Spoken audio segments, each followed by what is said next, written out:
All right, I thought while we're working on these World Tour workout series, I thought I could supplement this series with something that answers your questions. I got a lot of questions in my messages, so here's a new one called Pro Tips. That's what we're doing today. The first pro tip will be someone asked me, he said, "Hey Phil, how do I find out what kind of rider I am? Climber, sprinter, time trialist," that's what he meant.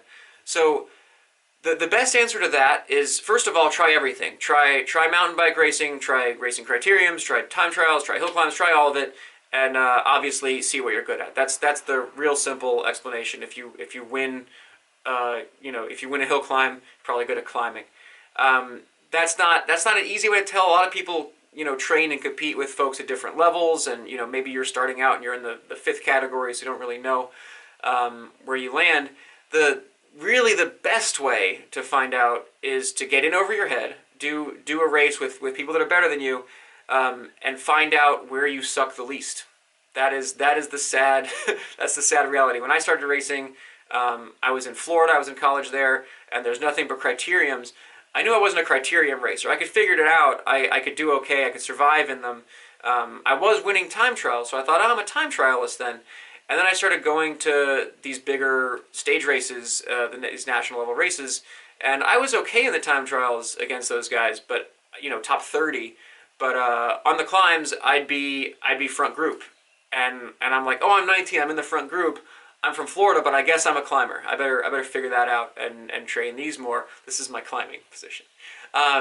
So that's the trick, is find out where you suck the least. Ride with people that are better than you. That's always a good move. And see where you hang on. If you're sprinting, if you're a Cat 4 and you're sprinting with the Cat 1s, that's your thing. You just got to get that endurance up so you can hang on until the sprint in the bike race. The other category is the all-rounder. So all-rounder kind of just means you suck at everything, but that's not what it means at all. It means you don't really have a specialty. It means you're the best Americans at this would be Keel Reinen and Alex Howes at this point. So these guys they can get over the climb better than the sprinters. The sprinters are long gone. Keel and Alex, if it's a mountaintop finish, they're not going to be with the front guys.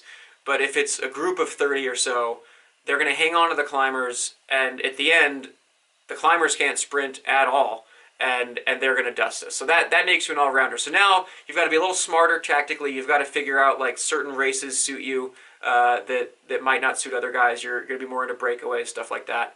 But the all-rounder is kind of the catch-all. If you find that you don't have a specialty, that doesn't mean that you suck and you should quit necessarily. It might, but it could just mean that you're an all-rounder, and you've got to be a little more savvy, a little more sneaky than just like, ooh, here's the mountaintop, power to weight, I win.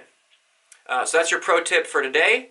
If you've got more questions, I've got more answers. I'm just sitting here, my garage is quarantined, so we'll keep these rolling if you like it. Peace.